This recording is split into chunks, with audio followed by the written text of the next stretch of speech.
Well, Andy, there has been no Pistons basketball for over a week now. It is May 14th, 2025.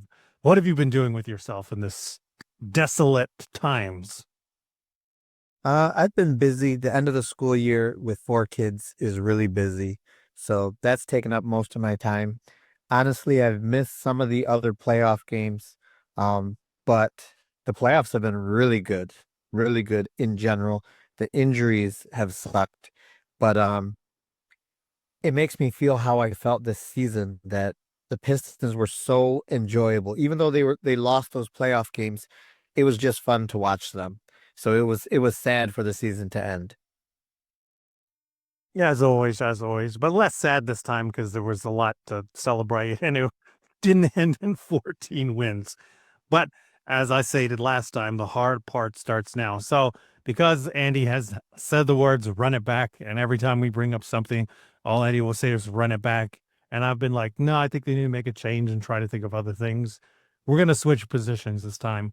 Andy is not allowed to say run it back. I'm not allowed to say make a change. So, we'll have to call each other if that happens. And he's not allowed to say running back. I'm not allowed to say make a change. And I have to make the case for running it back, whereas Andy has to make the case for making a change. Like, why should the Pistons make a change? I should argue for why they should run it back. Number one, just to see if we can see the other person's point of view. And at the very end, we'll grade each other's, you know, breakdown and job that they did on trying to think about the opposition side. And then after that, we will also discuss, okay, now that we had to take the the opposite point of view than what we normally argue, did it make you change your mind about anything? So start with Andy here. Andy, again, you're not allowed to say run it back. You are making the case for why the Pistons should make a change this offseason. So one of the reasons to make a change is if you look at one of the teams that will be in the Eastern Conference Finals, the Indiana Pacers, they had their man in Tyrese Halliburton, but they made a change and they traded for Siakam, and that has been a huge game changer for them. This will be their second season in a row in the Eastern Conference Finals. Um, Also, Cade's playoff performance lets you know that he's for real. I mean, and we already knew this, but anyone who had any doubts, I mean, he shot terribly from the 3-point line. But other than that, and he was high in turnovers, but that's because he doesn't have a legitimate number two option. So looking at how, I mean, yes, OKC is by far the best team. Other than that, there's a lot of parity, and giving Cade a legitimate number two, you can honestly say, depending on health in the playoffs and, all the different variables, that they're actually a team that could be a contender much sooner than we thought. Another reason would be if you're not a believer in Jalen Duren, the playoffs probably have given him his peak value if you do want to move him, because anyone who thinks like there's much more there, the playoffs would make them believe that, as far as like, oh, like, so in terms of trade value, I think this would be the best time to move him. And if you don't want to pay him, and I'm someone who believes you don't pay that much for someone in Jalen Duren's position with his skill set. You can find a rim running big to do what he does without breaking the bank for it. So if you're going to have to pay him and you're not going to end up keeping him, now would be the best time to move him. Since the Pistons did so well that they have their draft picks available now to trade, they have young talent, they have draft picks. They can basically put together a package to compete with anyone else on the trade market. So they have everything in place to make a big move, and you're not going to get a free agent to come to Detroit. So you do need to make a trade. And when you look at Asar Thompson, maybe you believe in what he can become, but if his shooting never comes around, what what is he really? And how far can he take you?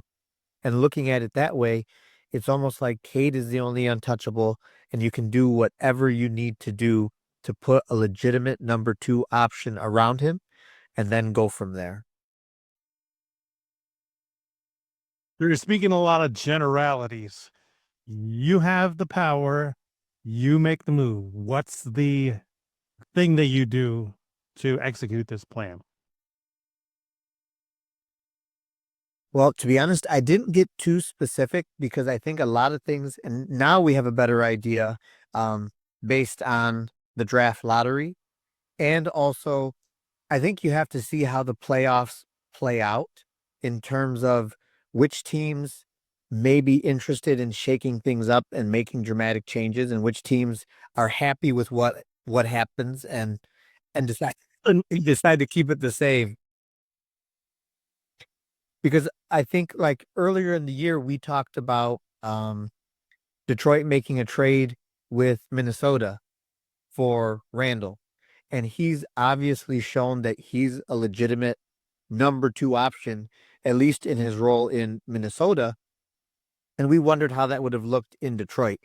The way he's playing now, like, I don't see why they would move him unless they do need more space to re-sign Nas. But the way he's playing with Ant, it's like now he's someone who would be off the table. So I know it does kick the can down the road a little bit as far as not having specifics, but I really think that the playoffs will change a lot of what teams do. Gun to the head. You got to make a move. What is it?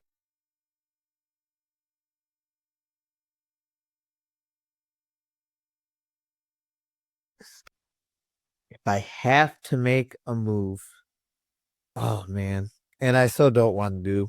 Uh, I don't want to do this. Again, based on your logic, we don't even need to see how the playoffs panned out. I mean, Cleveland already got bounced, right? We'll talk about Milwaukee here in a minute because we did have an article that talked about a potential trade with Milwaukee here. There are teams like Phoenix out there who, things didn't work out how they wanted them to and all that. And even with the OKC Thunder series, you can see like, okay, one of those teams, and you can give scenarios where, one of them flames out. I think the OKC one is probably more pressing if they get bounced out of there.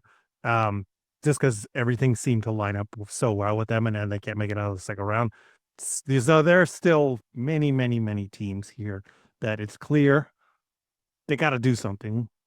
So using that logic again, and trying to stall for time so you can think of something here. What's the move? So because I'm someone who thinks like you have to you don't want to overpay, so you're going to look to try and get something that is, I guess, a distressed asset, I guess you could say.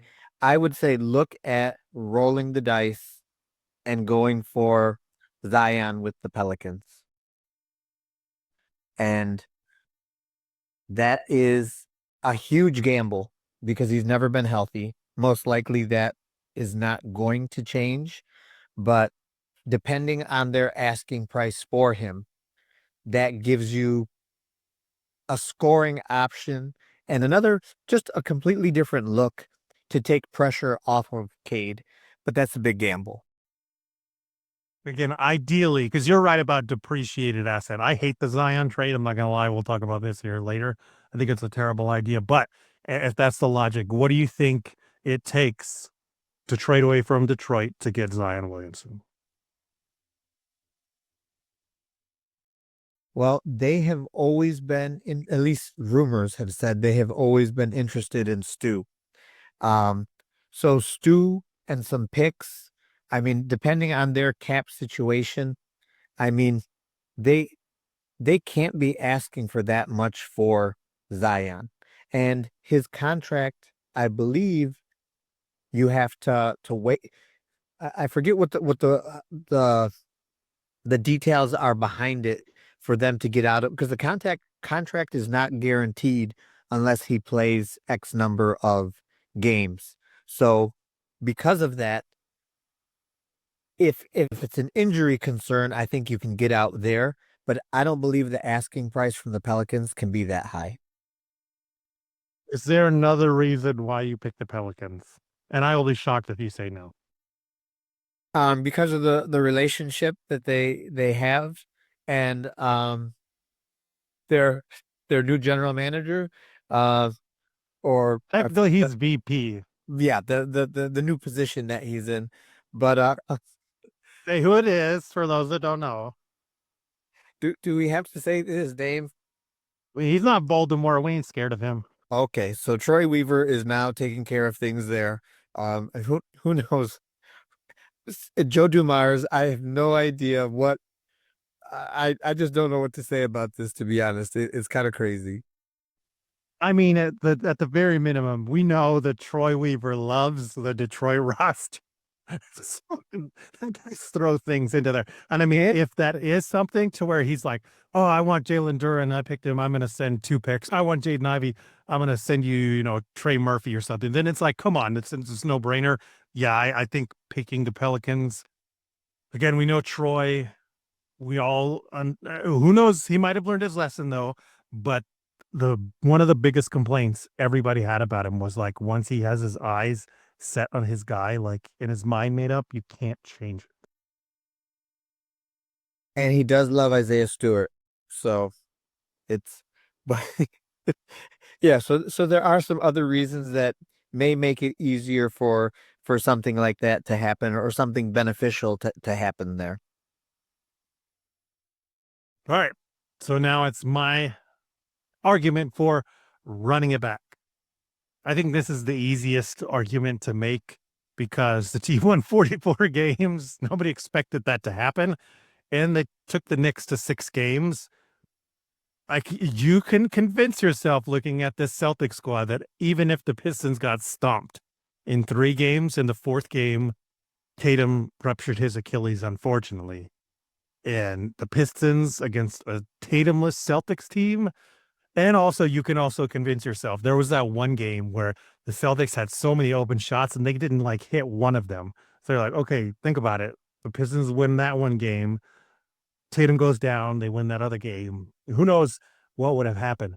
And you can also, if you don't even want to bring that into the factor, like, the Knicks beat him anyway. Well, again, they took the Knicks to 6 games. All the games except for the first one were incredibly close. They didn't have Jaden Ivey. They didn't have Isaiah Stewart. It's like add those two in there, and you can convince yourself that yes, they're going to go at least into the second round next year, and that's progression. So I think that's the number one idea is look, if you get Ivy and Stu healthy, then that's going to push them over at least in the second round. And who knows what happens there? It depends on the matchup. You're at least moving forward. Even if you're like, I'm not sold on Ivy as like a legitimate number 2, well, it's 17 points per game. The 3-point shooting is going up. All of that will help. And instead of having those minutes without Cade where you're relying on Schroeder, you need Tobias to create offense in the second unit. The Cade and Ivy switch seemed to work really good. The other big point on running it back is Asar. I said it here as the title of one of our last podcasts in the season. Asar is the number 2. You talked about it last time too, where it's like you give Asar more ball handling duties because he's a really good passer. He knows how to attack the rack. Again, in that Knicks series, you saw when he got to the line, I think he got to the line 10 times in that last game. Like, damn, that brings another added element to this offense to where, okay, maybe Ivy isn't, the legitimate quote unquote number 2, but if Asar gets to like 12 points, 15 points per game, and he's getting to the line and he's able to pass and stuff, add that to Ivy, and yes, here's something you definitely have to work with.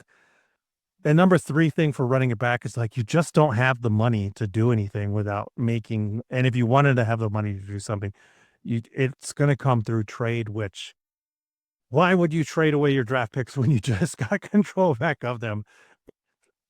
Realistically, you don't have the best package on the market. OKC has a ton of picks. Anybody that wants to trade their star player that wants picks, it's OKC, and then it's nobody.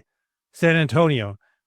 I think Giannis is going to end up in San Antonio. I'm pretty much convinced myself of it because they can give him Stephon Castle, the rookie of the year. They can give them any combination of Keldon Johnson, Harrison Barnes, Jeremy Sohan, Malachi Branham, Blake Wesley. I think they would keep Devin Vassell. I think they would keep De'Aaron Fox. But again, there are a bunch of different guys in there. And then they have their picks. They have total control of their picks, if I remember correctly. Chicago might have something, one of their picks, but I can't really remember. Again, that's a pretty good package there. And then Houston. Houston still has picks, and they still have a bunch of guys. I mean, everybody's kind of like hemming and hawing on Jalen Green. So that's the other added element. And they got bounced by Golden State yet again.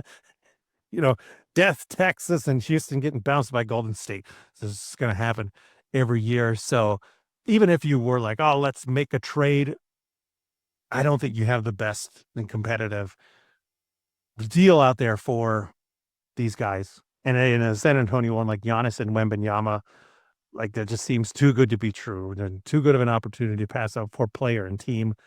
And when the team has the assets to make it happen, why wouldn't it happen? And the other part of it is free agency. Everything should be re-sign Malik Beasley. If you don't re-sign Malik Beasley, then what are you even doing? I mean, regardless of my actual stance, like we've said it since the trade deadline, since January, before the trade deadline, of like, if they don't re-sign Malik Beasley, then just burn it all down to the ground. Because once you have a success story like that, a guy that, he came in, didn't have expectations, comes in and is one of the top 3 guys in three-pointers to get over 300 threes. He's only like the 4th or 5th player ever to do that in NBA history. You have to prioritize re-signing him. Cade Cunningham's cap number is going to go up because you're going to make all NBA. And then you only have about $9 million left over once you factor in Beasley's cap hold. So I think those are the 3 things is like Ivy and Stu, keep them healthy. You think you can go further into the playoffs. Asar is going to take a step forward. That's going to open up the offense. Maybe you start approaching 50 wins when you hit all 3 of those things. Ivy, Stu, Asar going forward. And then prioritizing re-signing Malik Beasley. And after that, it's pretty much like, okay, $9 million is what you got left over. Schroeder, whatever, who knows what he'll do. But $9 million is enough to bring back Timmy for. And he's shaking his head for those listening in. I mean, I agree. Yeah, don't bring back Schroeder. But the idea of running it back. But $9 million is enough to sign a Tim Hardaway Jr., even if it's for a 1-year deal. And then you have the core of this team all coming back. You prioritize Malik Beasley, and then everything after that is just gravy. It still ends up being Cade, Ivy, Asar, Tobias, Duran, with Malik Beasley, beef stew coming off the bench. And then you figure out the rest from there. And the rest from there, too, is like draft picks. Maybe Bobby Clipman comes in and gives us some minutes, hopefully. Maybe Dennis Jenkins comes up and is ready to contribute and do some other things. Or you just bring in like a Ty Jerome or somebody else who's, again, veteran minimum or a lower number deal. So running it back makes a lot of logical sense, especially from the vantage point of you believe in your young guys that they missed, and you also believe in your young guys to take a step forward. And I even mentioned Ron Holland and all that. Who knows? Ron Holland can take another step forward, and he's who you want to prioritize. And that's probably like the best argument for running it back is like, if you do bring in somebody else, those are minutes going somewhere else. You don't want to take minutes away from Ron. You want to give Ron more minutes. You want him to go forward. You want to give Asar as many minutes as you can. And you want to give him that starting spot at the 3 or at the 2. Like, you got to prioritize those guys for sure. Andy, what are your questions for me on running it back? Do you think the team, if you just run it back, do you think the team can maintain the same level of success it had this year, or would you expect a small step back? I would expect whatever happened with Indiana this year. I don't remember the exact record, but it was pretty similar. They might have taken a step back too. I'd have to look at the records, but I do know Indiana did not care what happened this year in the regular season. They just need to get in the top 5 and then do what they're doing right now in the playoffs to get to the Eastern Conference Finals. I think it's that same way for the Pistons. Is like it probably evens out as other teams figure you out. There are going to be some other teams that get better. There are some other teams that are going to get healthier. Like Toronto is a good example to me of like Toronto. They have too much talent to where they're going to be a bottom team like that. I think they figured it out. And then Grady Dick got hurt. I think like 2 or 3 other guys got hurt. I think Scotty got hurt, right? So they were just down bodies as well. Quickly might have gotten hurt too. And then Brooklyn too. Like Brooklyn just needs a dude, like one dude. And they're Brooklyn. They can attract, superstars if they wanted to. or make a trade if they wanted to. Also, I mean, they got two or three picks. I think they might have 3 picks in this draft there. So, like, maybe they all those guys take a step forward. But we all know how well this team functioned. We've said it. I mean, we said it pretty much from like January, even in the playoffs. Like, I don't know how good they'll be. Well, I doubt this team. I still think they're good enough to win 40 plus games. And the major thing too is like Asar. All they got to do is maintain the level they did here. Maybe Beasley doesn't hit 300 threes because that's a high benchmark. But if Asar takes a step forward and Ivy's healthy all year, like 44, those two things should like at least even it out.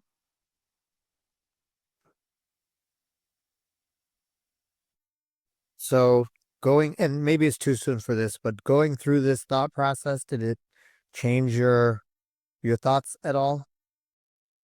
A little bit, but I still think they need to make a change. But I think the change is like one thing. What about you? Did it make you, think running it back is not like the 100% thing that we need to do? Uh, Well, I mean, aside from mentioning Zion, which I would be 100% opposed to, like that would just be dumb.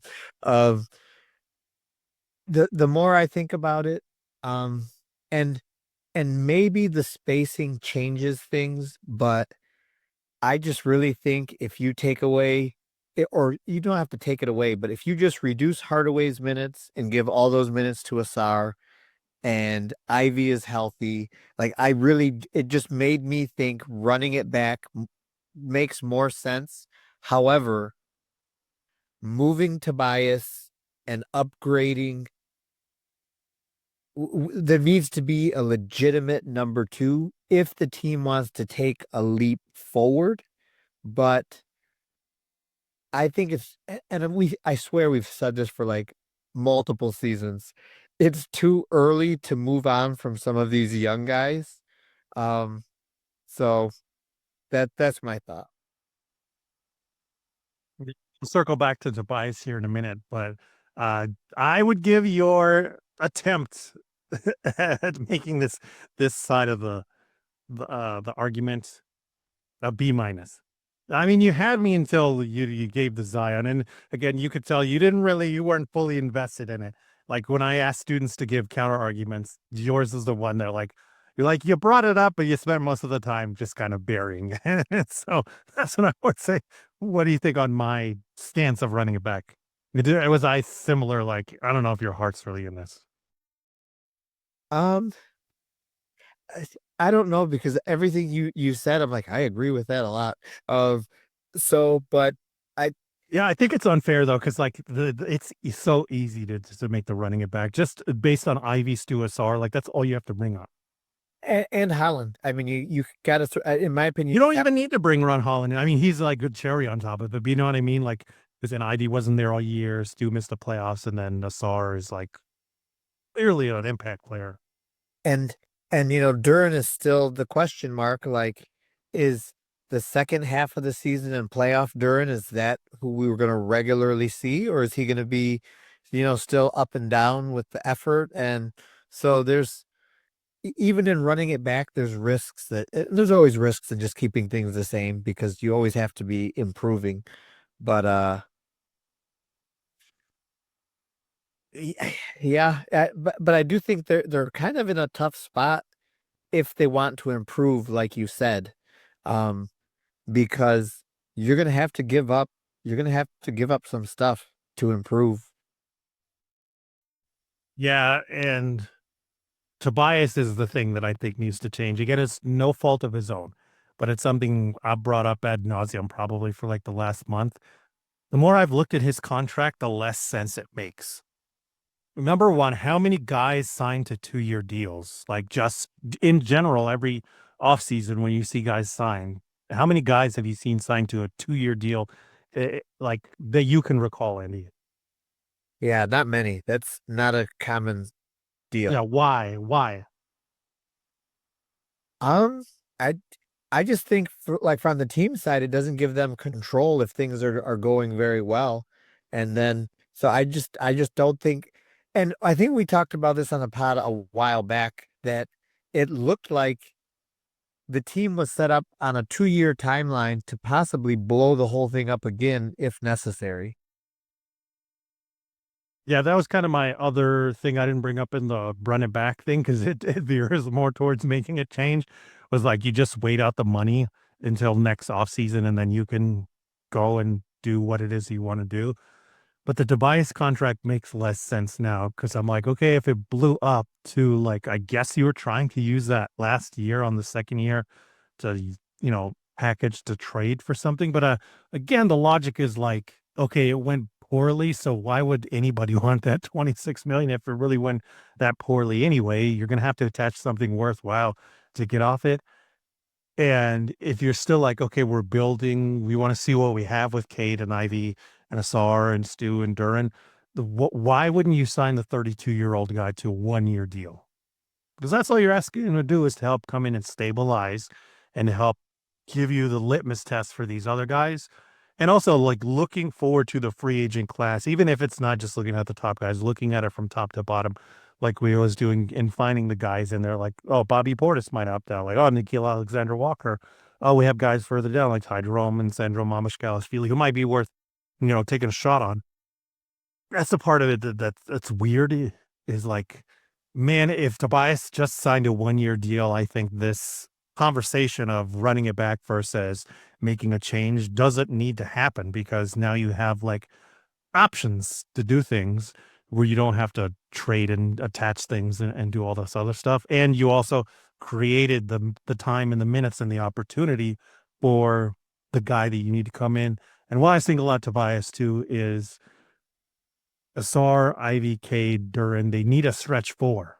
Like if they could get a guy that's like Cam Johnson, if they could get a guy like Michael Porter Jr., I mean, they don't even necessarily need to be like that high level of a volume shooter, but that's an ideal. Like that kind of guy just makes that lineup and the ball handlers so much more threatening and pulls gravity away from like an Asar to do his thing.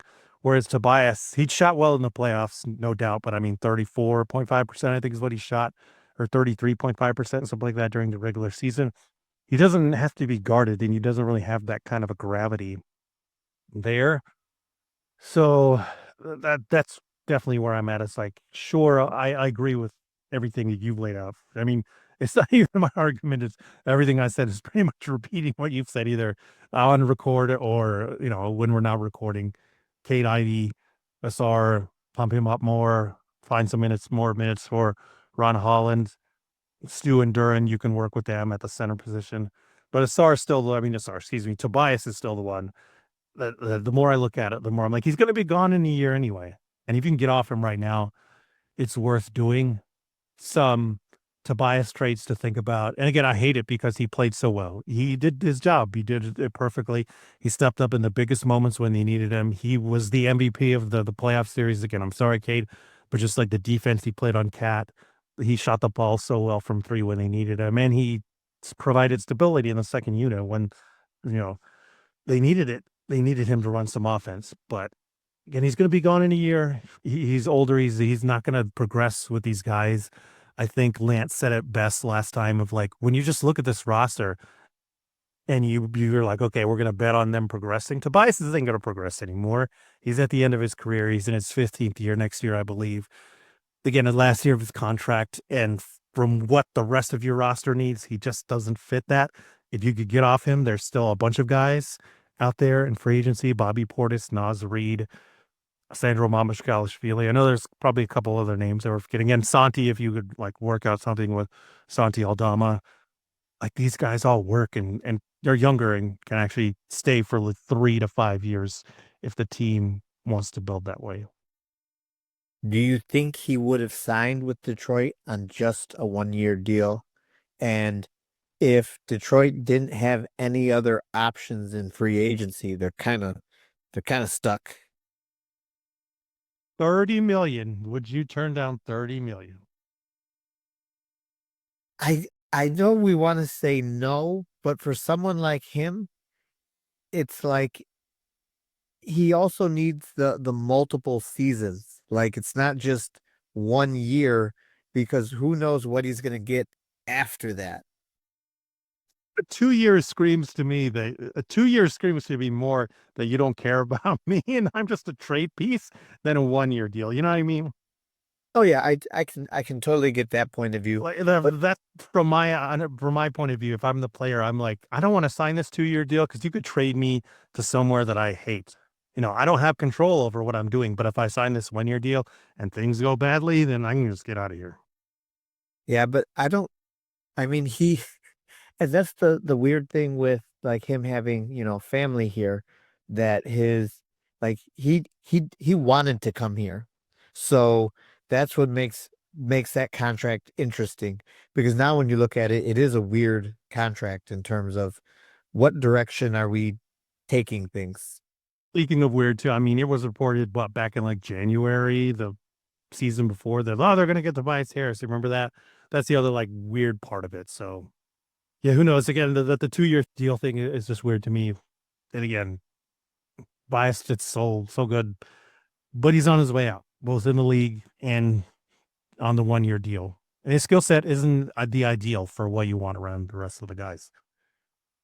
But there are some trades that have been floated around there out there already. Speaking of one, let's look at this one from the Ringer. If you saw it last week, comment on this as well. Let us know what you think about it. The Ringer said, you know, Giannis said he's okay with moving. If the Bucks want to explore that, he's open to it. So they did give us an idea of if the Pistons were able to trade for Giannis, what might it look like? So their trade for Giannis was that the Bucks would receive Jalen Duren, Jaden Ivey, Ron Holland, Tobias Harris, a 2026 first round pick. So that would be next year's draft. Yeah, 2026 first round pick. Excuse me, a 2028 first round pick and a 2031 first round pick. So it's 3 first round picks. I assume it's not pick swaps. It sounds like it's like they get that pick, and so they get double picks. You're giving up 3 picks, one in 2026, one in 2028, one in 2031. Jalen Duren, Jaden Ivey, Ron Holland, Tobias Harris. What say you, Andy, on this? Whether not just necessarily like what you would do it or not, just your overall thoughts on this trade. No. My and the thing is I understand, like Cade has shown how good he is, and you pair him with a Giannis, and then like the formula most people have is give me two studs and we'll just figure everything else out however we need to. We'll fill out the rest of the roster. And I think that works, except Cade is young enough that I think you can be more patient in terms of finding something that would fit better, because once you give up that much to get Giannis, you're kind of stuck. Like you don't have many options in how you're going to fill in the other pieces, except for maybe older guys who want to play on cheap contracts because of the talent of those two individuals. So I'm I'm not a fan of that. Let's think about this for a second, though. What you would have left over is, I assume you get Malik Beasley back.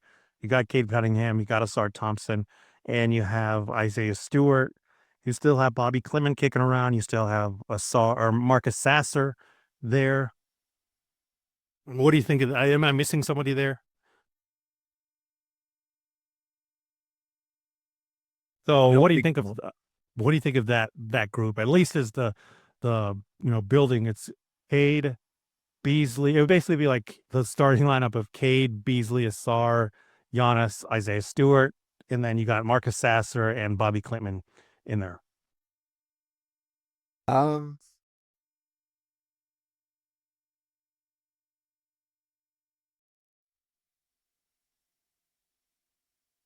I mean I am thinking about the pick and roll game with Cade and Giannis, because I mean he's a lob threat, and he has many more skills, and if he's getting the ball when they are trapping Cade, like that's a situation that I believe he would be able to take in the short roll. He would be able to take advantage of that nicely, and if you have a spacer in Beasley, like it's I see potential there. Um, Would the team end up having the depth? But I mean, I guess really that's where you can tell which organizations are really good and which are just okay by how they develop the cheaper, unidentified talent to fill in their roster. Yeah, I mean, I would try and keep Ron Holland desperately if I may not. If it meant I had to throw another pick in there, like I might end up doing that. As a result, and keep it at 100. I do it because it's Giannis. And again, that core I just laid out, the lineup, starting lineup would essentially be Cade, Beasley, Asar, Giannis, Isaiah Stewart, and then you have Bobby Clay or Marcus Sasser backing up. That sounds pretty good to me. You could bring Timmy back for a 1 year deal. The issue becomes when you do have your picks, like you got to hit on them. You got to hit on them, even if it's just a role player. That's probably the biggest misstep in the whole Milwaukee Giannis tenure. Is like they took too many chances. I like the Marjan Beauchamp pick, and shout out to Marjan, another RezBaller out there, but it was a terrible idea because he was too raw. He's not supplementary. He needed the ball. His defense didn't turn out so well. And then they took what is that guy's name? AJ Johnson this year again, super raw, super young. Like I don't know what they were thinking. They did end up packaging him for a Kyle Kuzma along the way. So that would be the thing is with this Giannis and K team, you definitely got to hit when you do have your draft picks. You got to prioritize second round undrafted free agent guys and then comb the free agent market to find the AJ Greens and the Sandro Mamushkalashvili and these other dudes that might not, get a lot of money, but they fill a role and a skill set to round it out there. Also, when I looked at the other trade ideas from the Ringer, let me read you some of these. I think the Pistons actually make up pretty good in this Giannis sweepstake. The Magic would give up Franz Wagner, Jonathan Isaac, Jet Howard, and their Orlando's first round picks in 2025, 2027, 2029, and 2031, and pick swaps in 2028 and 2030. Like, oh my gosh, Orlando, like that would be terrible. The Hawks give up Jalen Johnson, Risa Shea, and they say a modest assortment of draft picks for Giannis, which I assume means the two this year that Atlanta has, along with probably something similar to what I just laid out with Orlando, right? And then Houston gives up, and you'll never believe the Houston one. Houston gives up Jalen Green and Şengün, and they give up picks in 2025, 2027, plus one of the Suns' future first for Giannis. It's like why don't you just trade away the whole team at that point? I understand the trade away Jalen Green, but trading Şengün, I don't like Şengün, but he's clearly their best player. And it's just like, what are you doing there? I mean, if you want to build around Giannis, cool, but that's definitely just pretty much blowing up the whole team. OKC gives up Hartenstein, Cason Wallace, Nikola Topic, Aaron Wiggins, Dylan Jones, 2 to 4 first rounders, probably 4 first rounders, and some leftover quinoa from Sam Presti for Giannis is what they say in here. I mean, you're probably giving up 4 picks, and what is that? 1, 2, 3, 4, 5 guys, and one of those 5 guys, Cason Wallace, probably the next Drew Holiday. So again, that's a lot. I know the team they would still have around Giannis is great. SGA, J Dub, J Lynn Williams, J Will, Lugans Dort. It's in Chet, obviously. That still seems good. But again, in terms of like what you're giving up, that definitely seems like what OKC has been waiting for. So if they did want to just throw everything at it, cool. But again, it's pushing all our chips on the table. The Spurs give up rookie of the year Stephon Castle.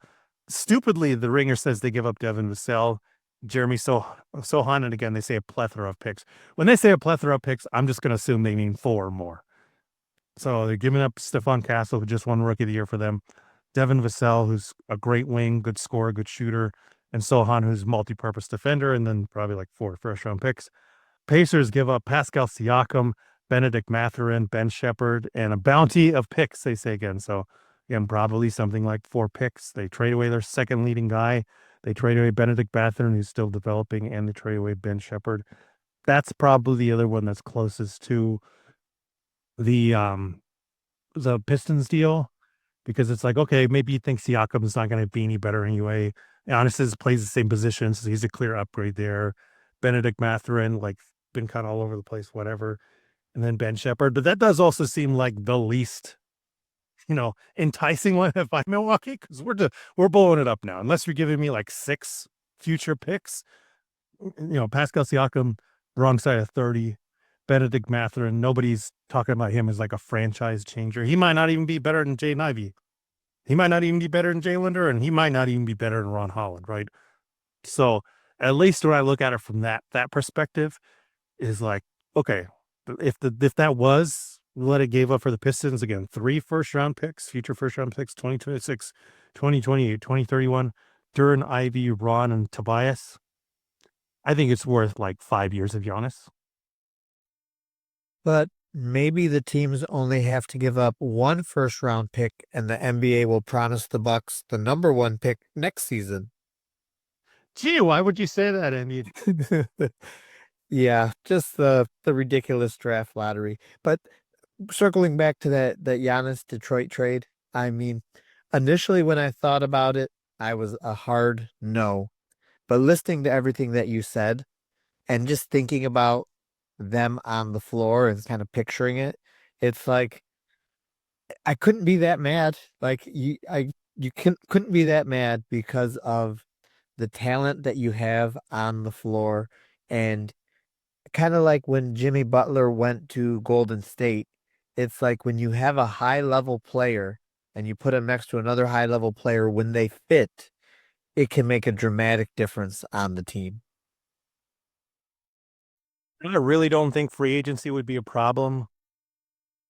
2 guys on this Buck squad signed for veteran minimums when everybody was like, what are they doing? Do you remember who they were? Right now, I do not. Taurean Prince and Gary Trent Jr. Oh, those are like not players who should be signing those contracts. Yeah, so I think those kind of guys would line up. And again, they did well. They did fantastic. Heartbreaking the way Gary Trent Jr.'s season ended, but he played very well for them. And you still have guys like AJ Green, Andre Jackson Jr. Maybe you can get them in the deal. Like if I could get an Andre Jackson Jr.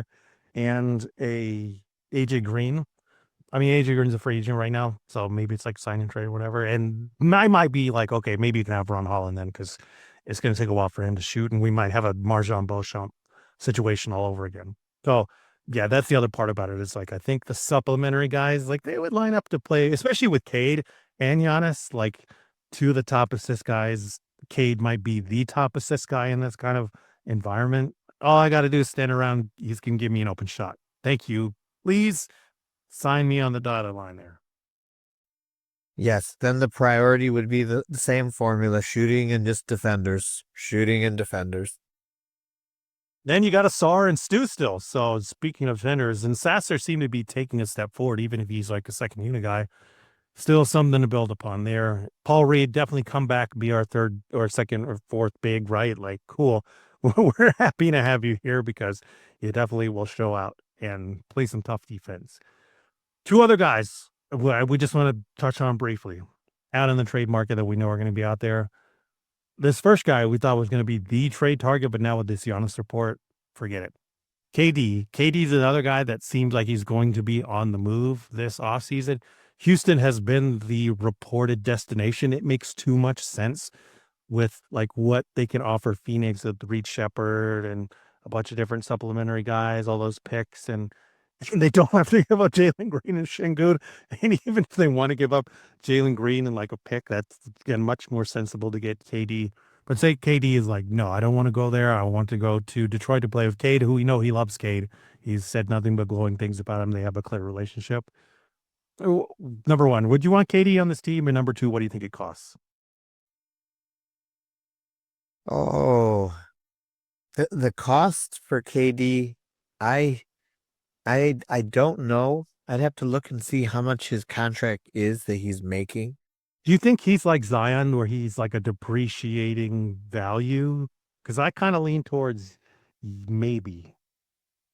I I think he is, except he has a skill set that will age just fine. Like he's got the height and he can shoot the rock. And if you just use him in a role where he's not the primary guy, but he's living off what someone else is doing, you could he could play a long time. So that's I don't feel and maybe that's just a wrong perspective. I don't feel he's as much of a depreciating asset just because I think his skill set ages very well. But do you think he's the guy, those Giannis deals? KD ain't getting that, right? No, not at all. He shouldn't. Like he shouldn't. I mean, he's and that's the thing is now it for him the hard part is getting to a good team because he makes so much money, but he's someone that you can basically plug into any team and should be successful unless you have like an idiot designing your team like they did in Phoenix. Yeah. Well, what do you think it would take from Detroit to get a KD? Oh.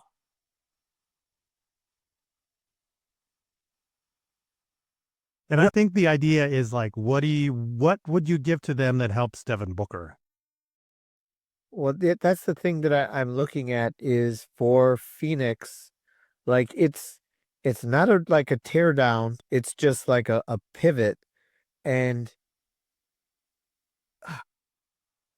do you think they'll be able to buy out Bradley Beal or you No, think I don't think so. I think he's staying there based on the comments about what he said with not moving his family and stuff. Like that's real, man. Like I definitely feel that. And I'm like, yeah, it seems like he's like, okay, I'm done doing this. And that's why I signed this no trade clause. and he has 2 years left? Is that what he has on his deal? Let me look at it real quick. I got the Suns basketball reference page here. Look up contracts. So next year is guaranteed, yeah, and then a player option, which is You pick it as 7 million, 57 million. So he might, I don't know, you can think about it. yeah, I mean, because they're gonna want some win now players for Kevin Durant. Oh, I I have to look at their roster. I honestly don't even know what's on their team anymore.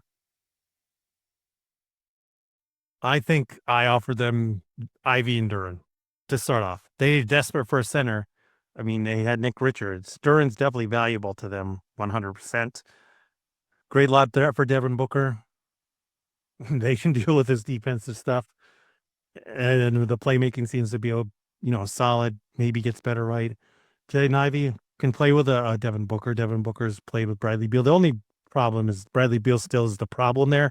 Ivy's probably like coming off the bench and leading their second unit, but that's not really that big of a problem, I think. And Ivy's still on a cheap deal. Both guys, Duran and Ivy, are still on their rookie deal.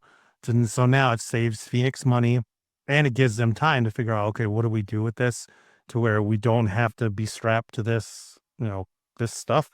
And the guys that they have been playing that are younger that are still there with Booker, um, like Ryan Dunn, Oso Iguodaro, and if they bring Gillespie back, like all these guys fit in well, and Dern fits in well with all these guys, as does Jaden Ivey, and they still have Grayson Allen, they still have Royce O'Neal. Maybe they bring Tyus back here, probably not if they do bring in Ivy.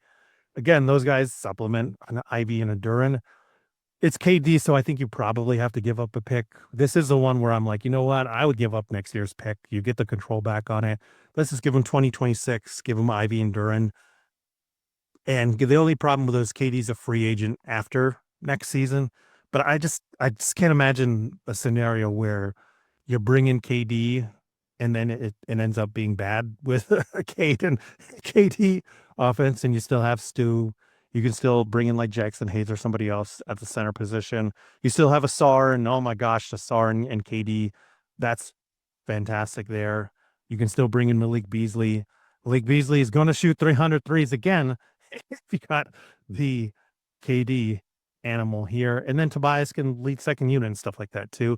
And you still keep you still keep Ron Holland, who KD and Cade and these guys, Malik Beasley, all supplement really well as well. You can send out Sasser, Bobby Clement, and then you can re-sign somebody like Timmy. Really, it just comes down to the backup center position and who runs the second unit. But yeah, again, the starting lineup of Cade, KD, Cade, Beasley, Asar, KD, and Stu sounds pretty good to me. when you're giving up two guys that you're going to have to pay anyway. And if the KD experiment goes badly, that's a part about it. It's like, okay, maybe you really regret missing on Ivy and Duran, and then K goes away immediately, or KD goes away immediately, excuse me. It's only 1 year and you can get out of it. That's the thing too, is like you're not going to be handcuffed to this one. And you just gave up the 2026 pick. Things would have to go like disastrous for that not to be okay and blow up in your face. Like if trading away the 2026 pick and it all blew up in your face, I just see that as like one of the least likely outcomes of this.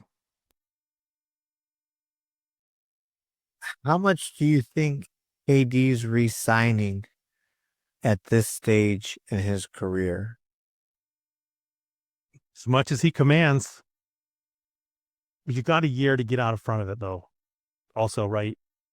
You still have a Sar who you control. You control that contract. You still have a Ron Holland who you control that contract. You still have a Marcus Sasser who you control that contract. You still have Bobby Klempman. You control that contract. And you have number 37 this year. You control that contract. If you can do it and trade Tobias for a first-round pick, like Brooklyn has 3 this year that I don't know that they're going to really use all 3, or maybe they use it to package up and maybe they don't do it. If you could get another pick for Tobias, and there's another contract that you can control, it really becomes about that of like, okay, prioritize these guys to fill in a role whose contract we control. And the same thing with the Giannis thing. I'm sure like a Gary Trent Jr., I'm sure an AJ Green, these guys would be like, all right, let me sign me up.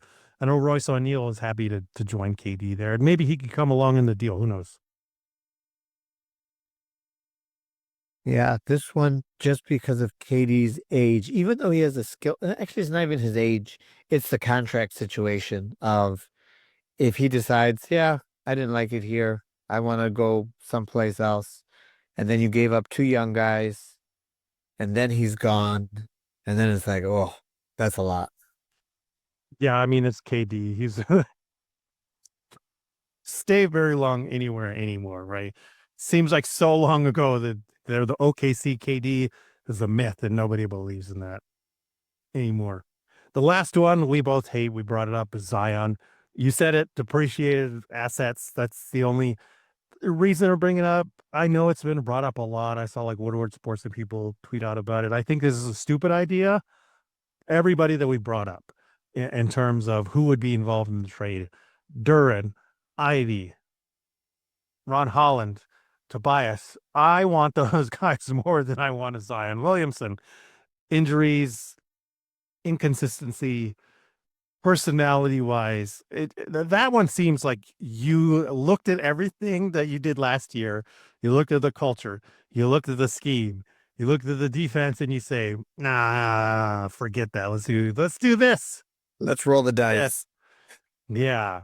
You know what? We built a gigantic, bricked up semi truck to run through some walls. But you know what? Nah, let's just peel the wheels off of it and make them out of jelly instead. Still got the engine, but we ain't got anything running it. Yeah, I think it's so funny that this was the one that I brought up in terms of making a change, because you could see as I was saying it that I didn't believe in this. Yeah, I was surprised. I'm like, what is he doing? Why would anybody want this though? Um, I I mean, Zion is one of those players that just has that when people see him playing and he's healthy, they they get caught up in it, and it's but how many years has he been in the league now where it's like, no, it's not gonna, and I hope it works out for the guy. I really do. But if I'm a betting person, I'm not betting on this thing getting right, unfortunately. With KD, he's been in the league what, like 18 years or something. There's never been a time during those 18 years or whatever where you question who he is, what he brings to the table. Even when he got injured, everybody's like, he's gonna be back. He'll be fine. And he was. And even if it's injured again, you're like, okay, he's just gonna stand on the corner and chuck up a bunch of threes. It's like, yeah, it's cool. That's fine with Zion. Who knows? Again, it just seems like the dumbest idea after all those years of Troy Weaver, all those years of suffering. You make the quick turnaround like this. You build a team on defense, toughness, and fight, and then you bring in the guy who's been the most inconsistent. superstar who's been really just not healthy ever. Again, dumb idea. If you like this idea, I hope you like burning the things that you love the most, because that is what would be happening. Andy, do you have anything to say before we get out of here? Oh, that was funny. I hope you love hurting the things that you love. Oh man. Um, I'm still happy the Pistons gave us a great season. I'm happy that we are talking about either running it back or making changes, but all of it we believe is in like the 40 win territory and not being just the laughing stock of the NBA. Like it's just I feel good. So I'm happy. Same, man, same. Let everybody know where they can find you before we get out of here. You can find me on Twitter at D_D_Pistons_fan. Excited to see what happens this offseason. We got a lot of stuff planned. We'll be talking about complete free agency preview like we do every year. We're talking about trades that can happen. And of course, I've really slowed down on the draft content just because I got so busy with work. I really only had time for one a week, and with the Pistons and everything there, and Andy being consistent here, we wanted to prioritize that stuff. But now that my semester's over, turning all my grades last night, going to try and prioritize that again to release as many draft profiles and stuff as possible. And that is a big part of the Pistons, because when it comes to number 37 overall pick, I'm your guy. And if you're out there that host a Piston show, happy to be on there to talk about possibilities, because I have a list of about, I'm trying to narrow it down to like 15 guys, like at 37, who should be in play. But realistically, I have like 50 names. I'm like, oh yeah, he can go there. He can go there. This is great. So whatever position, wing, guard, big, randomness, I'm your guy if you want to talk about it. So yeah, thank you so much for listening. We'll catch you next time. We're going to